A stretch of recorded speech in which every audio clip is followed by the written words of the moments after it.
While you've got the Lionel Messi World Cup rigging allegations just blowing up right now, Joe Rogan and Vance's bombshells on Epstein and Israel expose a lot, including a MAGA ticking time bomb. I'll be live tonight to cover and break down Trump's controversial primetime address with your favorite DeFranco and Georgia State House candidate Lindsey DeFranco, so be subscribed and have all notifications turned on. And Trump's teleprompter guy reportedly got busted betting on Trump's speeches. We're talking about all of that and even more on today's brand new Philip DeFranco show. You daily dive into the news, starting with this. Is FIFA rigging the World Cup final? Or that's something you've seen many people asking and saying as Argentina's been advancing through knockout rounds. And you have them officially securing their spot in the finals after beating England in another stunning comeback. Right? And if you've been on World Cup Twitter, which is a very special version of Twitter, you've probably seen a wide array of largely AI-generated memes that show Argentina's Messi, often depicted as a princess, a baby, or a woman cozying up with a FIFA president, or Gianni Infantino. And the memes of kind of all kind, they do hit on general themes. These two talking about rigging games, handling bribe money, you get the idea. But it's also not just AI memes. You've got so many people that are broadly accusing Messi of cheating. You've got things like this TikTok with over 2.2 million likes that just baselessly alleges that he paid millions of dollars for extra penalty kicks. Others have also argued that FIFA rigged the tournament to give Argentina a clearer path to the semifinals. Or you've got people claiming that the team was set up with easier games and noting that they didn't face off against any of the top 10 teams in the FIFA ranking before their match against England. And then you're seeing plenty of allegations of referee bias. And I really want to stress to you, these are just some of the theories that have been floating around out there. But also I should note, this is by no means the first time that there have been allegations about FIFA's favoritism towards Argentina spreading online. Right? Argentina ops, they've been calling Messi FIFA's princess since the last World Cup in 2022, which Argentina won. And while you had a lot of people sharing a lot of feelings about the Argentina-Cape Verde game, the favoritism allegations, they really came back in full force this year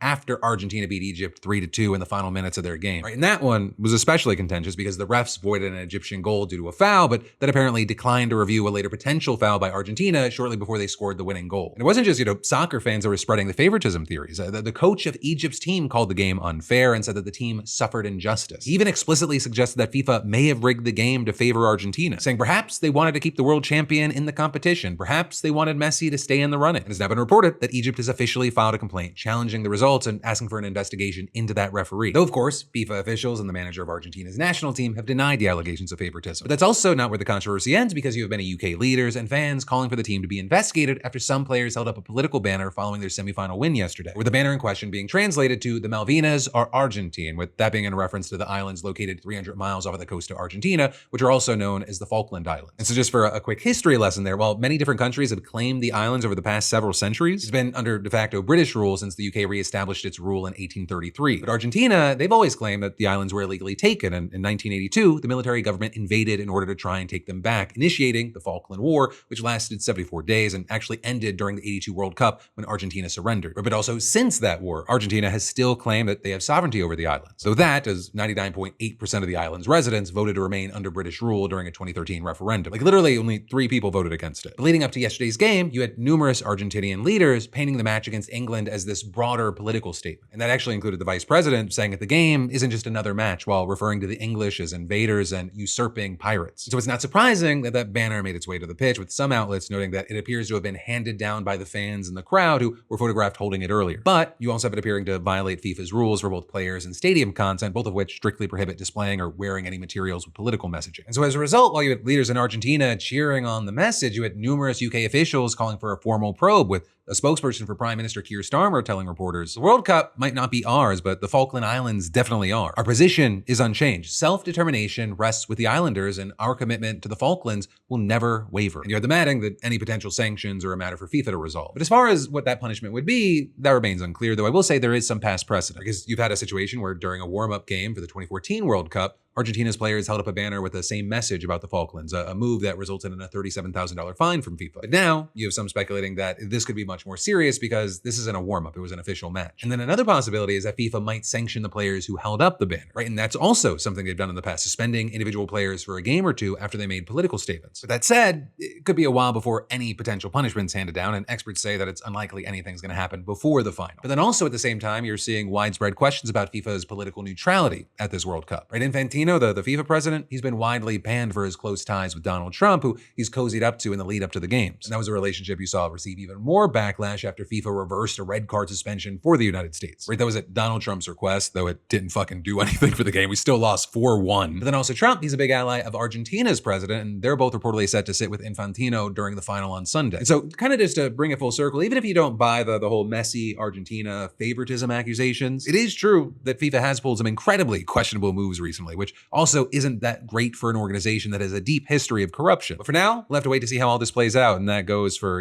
investigations, probes, as well as who's going to win the World Cup, which, hey, a question for you. Who do you think is going to win the World Cup? But also I'll say, Argentina and FIFA, they are not the only ones who found themselves in some tricky waters. Because this Joe Rogan, JD Vance situation you got on your hands, it's a wild one. Because this new interview, it really tested both of them on some crucial controversies inside of this MAGA civil war we've seen play out over the past year and a half. Namely the Epstein files and the war in Iran. And you've had Joe Rogan being among the many conservative voices who have been slamming the Trump administration on both of those fronts. Though I also, of course, have to add an asterisk there, because it hasn't stopped Joe Rogan from being a very willing prop of the administration. Whether it be him with the biggest smile on his face being buddy-buddy inside of the Oval Office or on the White House lawn. But yesterday what you saw is that when they got together, Vance addressed both of these things on his podcast, even admitting that they botched the release of the files. We absolutely screwed up the comms of the Epstein files, like we just did. But do I think the reason we screwed up the comms is because we were trying to hide something? No. I think that we should have just dropped everything at the very beginning. To which you might understandably respond, but your boss was the main person trying to make it so nothing got released. He very transparently made it his mission to knock Republicans who supported this thing from the beginning out of Congress, namely Thomas Massie. And then, of course, you had just Marjorie Taylor Greene leaving. Though you then also had Rogan bringing up Pam Bondi, or pressing Vance on things like the former AG doing that big performative binder release with Vance saying, I think Pam was trying to respond to the political moment. I think she overstated what we had and what we didn't have. And I think that she, got roasted for it publicly. But ultimately, you had Vance claiming that the big issue with the files isn't actually with the Trump administration, but rather errors made way back during the investigation in 2007 and 2008. And so even while seemingly admitting that Trump and his DOJ, they missed the mark, he still ultimately defended them. We eventually collected 6 million documents as part of the effort. The president, people say the president was forced into releasing the documents. Like, again, the idea that Donald Trump could not have killed that legislation, especially with the United States Senate, is a joke. He absolutely could have killed it. I've never seen a single piece of credible evidence that the president of the United States engaged in wrongdoing with minors, ever.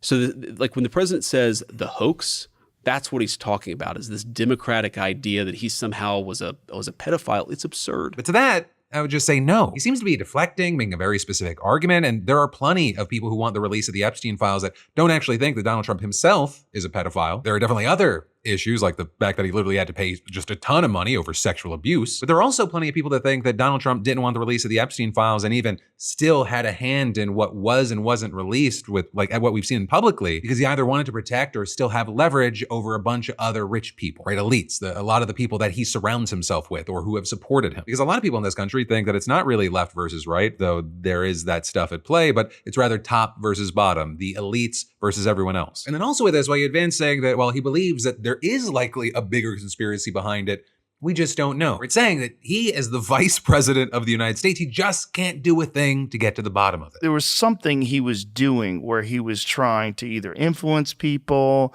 or compromise people. Correct. So it's not, there's some sort of an operation that was going on. There is a story there, and,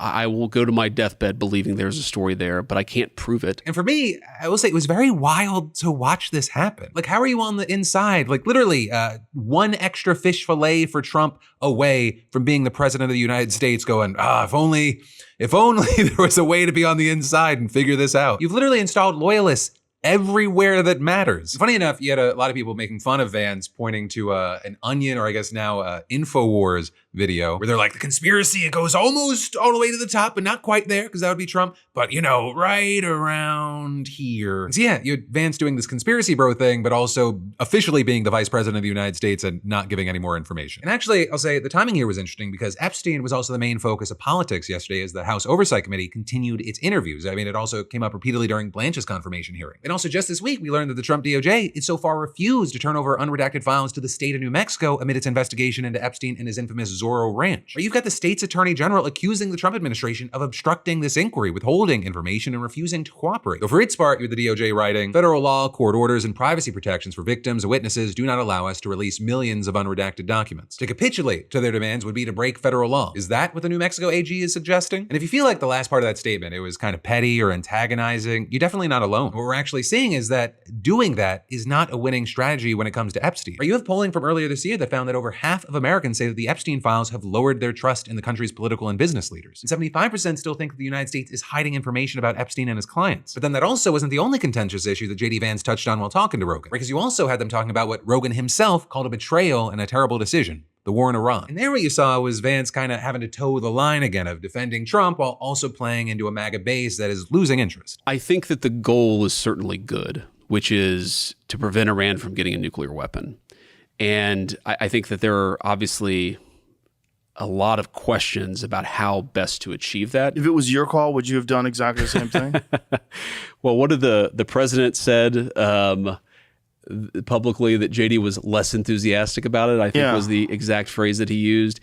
I mean, my attitude towards this, man, is, as you know, is the vice president, I'm not a public commentator. Like, my job is to give the best advice I can to the President of the United States. And so here, it really felt like he was trying to do this dance to still have a possibility of being president in 2028. Or you had him saying, as long as the president's making legal and ethical choices, it's his job to make sure that his missions are as successful as possible, right? Even if he personally wouldn't have done that thing. And so he's worked on negotiations, he's worked hard on that, he says, but it's also not his job to talk about what he thinks. So as far as what the American public thinks, Americans do not like this war. In fact, just this morning, with the Washington Post putting out a poll showing that overall approval is just 29% for this war. And while you see things like a separate recent YouGov poll found that 77% of MAGA Republicans believe that the war is the right decision, it's at just 31% for non-MAGA Republicans. And so it's not just divisive for the country, it is very divisive inside of his own party. And you have many, including big voices like Tucker Carlson, calling it Israel's war, not the US's, and you had the Wall Street Journal noting, Republicans have long seen support for Israel as an unshakable tenet of GOP orthodoxy. But a younger generation of influential conservatives is pushing to change that. And actually, what you saw there was Vance, he did sort of cater to that side when he ramped up his critiques of Israel while speaking to Rogan. Right now, Israel is losing the public opinion battle in the United States of America. Israel is an ally. Like France or like the United Kingdom, we're going to have disagreements with them. We're going to have agreements with them. Do they try to influence American politics? Yes. But like I said earlier, a lot of other countries do. I think to the extent that Israel does, I think some are better at it than others. I think the Israelis are definitely more effective at it than most, but I wouldn't say that they're the only effective country by any means. And again, a lot of the way that he's been talking about these things, it does seem like he's trying to think about 2028, right? And that makes sense because we've talked about the Pew Research polling that came out recently, and even with Republicans, especially younger Republicans, this is just not popular. And Yahoo, the people around him, the people who have enabled this, they have possibly messed up Israel's PR generationally. And personally, I'll say I'm very interested to see how Vance continues this apparent balancing act in the years to come and in hopes of getting the support that he needs. And then there's even more that we got to dive into in just a minute. But first, let me thank a sponsor and say, I've realized one of the easiest ways to accidentally waste money is to never question the bills that show up every month, right? Your phone bill. It's usually one of those bills that's on autopilot. And years later, you're still paying for a plan you probably wouldn't choose today. Oh, wow. Right now, today's sponsor, Mint Mobile, they're offering a summer promo of 3, 6, or 12 months of premium wireless for $15 a month. That's any plan, even unlimited, right? And so naturally, one of my first questions would be, okay, well, what is the catch? And it turns out that switching, it was easier than I expected. Bring your unlocked phone, keep your number, and activate online in minutes with eSIM, no store visits. And then coverage, of course, was the other thing I cared about. In Mint, they run the nation's largest 5G network, reaching 98% of Americans, and 4G LTE reaches 99%. So you're not giving up coverage to save money. And you choose the plan that fits for how you actually use your phone, from 6 gigabytes all the way to unlimited. And hey, if you're still on the fence, every plan comes with a 7-day money-back guarantee, so there's very little risk in giving it a try. Stop overpaying for wireless just because that's how it's always been. Scan that QR code or go to mintmobile.com/DeFranco and get 3, 6, or 12 months of premium wireless for $15 a month. It's any plan, even unlimited. And again, that's mintmobile.com/DeFranco. But then diving right back into the news, we've got to talk about how celebrity investor and alleged human man Kevin O'Leary accused 2 Utah residents of acting as Chinese agents, right? Seemingly because they had the audacity to question his plan to build a massive data center in the state, with him then admitting to having no evidence to back this up. And now he, along with with Fox News, they're being sued for defamation. All while you have that project continuing to face incredible pushback, and it's just one high-profile example of how data centers are becoming just this increasingly important issue in American politics. And a big key thing is that it doesn't seem to be falling neatly along party lines completely. But starting with the shark, though, I would say he seems more like an oversized albino goblin. Let me introduce you to the strangers that he decided to make his enemies. You have Gabby Finlayson, who's a political strategist with a firm called Elevate Strategies. And then you have Josh Cantor, a lawyer who founded and serves on the board of a progressive nonprofit called Alliance for a Better Utah. And they and their organizations are all named as plaintiffs in the lawsuit. You have their problem with O'Leary going back to May 11th when he decides to go on Fox Business and he claims that he had an analysis showing that foreign actors were spreading misinformation about his data center. But then you also had him adding specifically, we found 2 cells inside of Utah. And you see and hear him specifically mention Josh, his colleague Taylor, and their nonprofit, as well as Gabby and her company. I'm calling out Taylor, Josh, and Gabby, operating in Utah. I want a forensic audit of who's funding their platforms. Who is it? These are proxies for the Chinese government's my argument. And if they're not, because I want them to be able to defend their name, Taylor, Josh, and Gabby, come out wherever you are. Let's audit your book. And they should thank me for this promotion I'm giving them right now. If they have nothing to hide, they'll open their books. It's the CPP at work here. There's no question about it. And so then with that, Josh and Gabby, they're reportedly shocked to all of a sudden be called out on national television, not least because they hadn't even been prominent critics of the data center. Their organizations had apparently only collaborated on a few social media posts against the project and Utah officials who supported it. Then also, according to this lawsuit, the groups played virtually no role in the organized opposition. But that allegedly did not stop O'Leary from repeating similar accusations against them during at least 10 separate appearances on Fox News over the following weeks. That's said to include falsely accusing them of criminal acts like acting as unregistered foreign agents and money laundering. And you then saw all of that leading to a lawyer sending him a letter last month asking for a retraction. So you had O'Leary then posting a statement on his Instagram saying that he had no evidence that China or the Chinese Communist Party had been funding Josh or Gabby. And you then also had the Fox News host who appeared really more than happy to amplify O'Leary's claims issuing a similar statement. Fox News Media is likely likewise aware of no evidence that they are funded by or acting at the direction of or in coordination with Chinese interests in opposing Kevin O'Leary's project. Fox News Media apologizes for the error. But the plaintiff's lawyer, they were like, come on, too little, too late, saying the damage, it's already been done, telling the New York Times these are people whose lives have been completely upended. And you have the lawsuit specifically alleging that they've suffered devastating reputational harm, significant economic losses, severe emotional distress, and ongoing threats to their physical safety. And while it doesn't specify a dollar amount, they are seeking compensation. Now, at least as of recording, O'Leary hasn't commented, though Fox News, which is accused of letting O'Leary just push those accusations without questioning, qualifying, or verifying them, did issue a statement through a spokesperson saying, Fox News Media publicly corrected the record on every program where on-air guest Kevin O'Leary's comments were made, all of which was extensively publicized, saying we will vigorously defend against this lawsuit. Though I will tell you there, I mean, we've heard that in the past, like before when the network agreed to pay almost $800 million to settle a defamation lawsuit from Dominion Voting Systems over the network's spread of misinformation related to the 2020 elections. And so we're going to keep our eyes on this, right? We need to see where this case ends up. I'm very interested in it just because of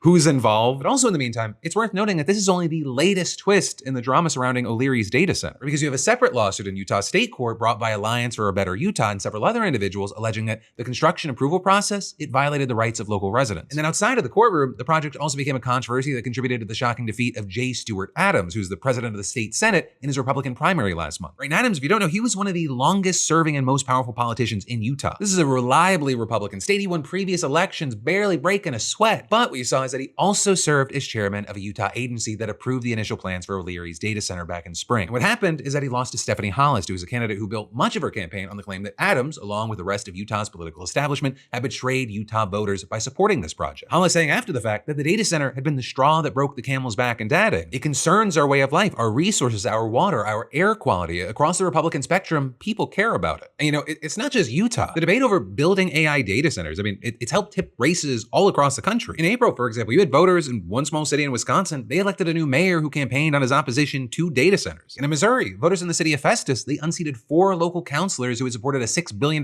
data center project. And you're even seeing Trump trying to ease anxiety over data centers and the rising energy prices. Or with several states now having signed the White House's so-called ratepayer protection pledge. And that's notably a non-binding commitment to have data center developers pay their fair share of energy and water use, electric grid improvements, and maintenance. And you had that first signed by the heads of several tech companies back in March, but like I said, and as you can tell by the inflection, it's non-binding. And so there's a good reason to doubt that it's going to lower electricity costs. And very interestingly, you had staffers for several Democratic governors telling Politico that the White House actually didn't reach out to Democrats to sign this pledge. Or you had a spokesperson for New York Governor Kathy Hochul, who actually just approved the country's first state-level moratorium on large-scale data center construction, saying, "It's unfortunately no surprise that this administration would play partisan politics on such a critical issue," and adding, "While Washington Republicans play politics and make pledges they won't keep, Governor Hochul is taking real action to keep the lights on and costs down for New Yorkers." In New York, they're actually a founding member of the U.S. Climate Alliance, which is a coalition of mostly Democratic governors. And they're governors who, according to a spokesperson, have already enacted policies and made commitments that go beyond Trump's pledge. Opposition to data centers is actually one of the few issues that's united voters across ideological lines. Where you have polling that shows that the vast majority of Americans, including a majority of both parties, they're now against data center construction in their communities. And also a key takeaway here is that the opinions are changing drastically. It was more like a 50-50 split just last year. And with that,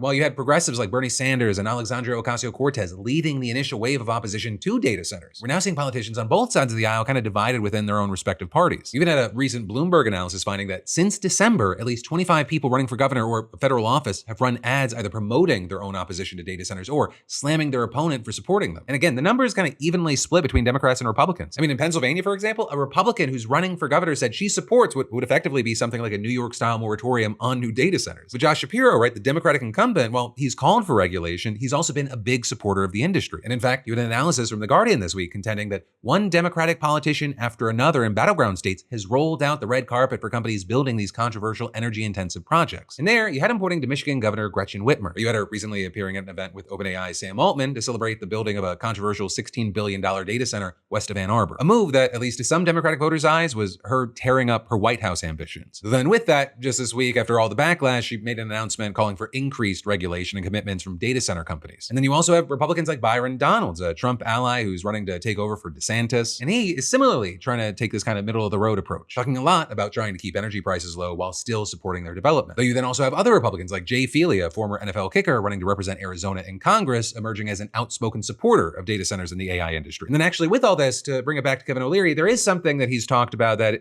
he might be right on. And that is that China and other US adversaries, they're trying to amplify this debate. And there's actually some evidence of that. Though again, to be very clear, there is less than zero evidence to support any of the specific allegations he was making. And I also think there's an important distinction to be made here, right? You actually had a former intelligence official hitting on this when they talked to The Times, saying foreign actors aren't manufacturing American debates over the future of AI. They are exploiting them. But with all that said, I do want to pass a question off to you specifically around what are your thoughts on data centers? In Georgia here, it's definitely a big issue. There's been a lot of controversies around people's homes essentially being taken against their will. I think the way a lot of everything kind of in this space that's been handled and is moving forward is especially fucked, but I'm also just one person. And again, I'd love to know your thoughts. Right, but then from that, for your final block today, I want to cram in some more news you need to know, starting with the fact that it looks like Trump's teleprompter guy profited tens of thousands of dollars by placing bets on speeches on the prediction market Kalshi. Right, that's what you have ABC News reporting right now. His name's Gabriel Perez. He's been operating Trump's teleprompter since 2016. And according to ABC News, sources say that he's in talks with federal regulators to settle allegations that he used his inside knowledge of the president's speeches to win more than $100,000. As far as how you got things to this point, you had Kalshi's lead lawyer saying our surveillance team promptly flagged and referred these trades to the CFTC, and we are cooperating and assisting regulators. Right, so you had them seemingly finding something suspicious and reporting it. One of the things I found most fascinating is apparently this guy was day trading. Reportedly, you had the sources saying the investigators uncovered times when Perez would back out of certain bets mid-speech when Trump skipped over a portion of the speech that included a word he had previously bet would be mentioned, which makes sense because you even have Trump saying that he goes off prompter 80% of the time. But as far as what happens next, it might not actually be that much. Reportedly, regulators are willing to settle with Perez. He just have to give back his profits and not make bets like this moving forward, which to me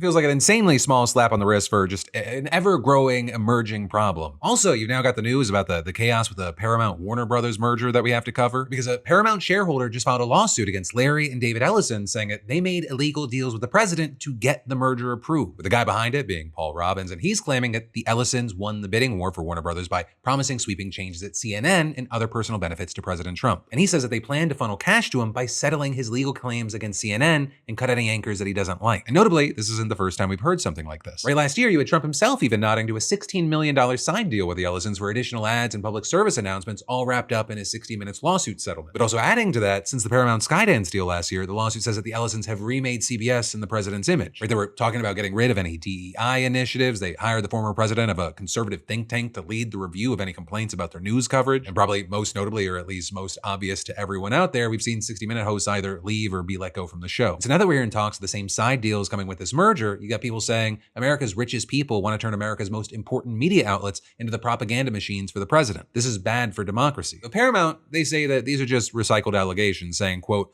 no commitments from either David or Larry Ellison have been made to any government body, and adding, we remain confident in the merger's fundamentals and will continue toward closing. But I will say it seems like they may have a tough road ahead of them, right? And that's because on top of this most recent lawsuit, 12 states have also just filed a separate antitrust suit to block the merger. And that's in addition to the Writers Guild of America filing one as well, claiming that it would limit opportunities for writers and lead them into pay cuts. But that, my friend, you beautiful bastard, is the end of today's show. But depending on when you're watching this, I might literally be live right now. Again, with my amazing wife and also Georgia House candidate Lindsay DeFranco. And we'll get through, break down, or react to whatever the hell this speech is going to be tonight. I'll see you then.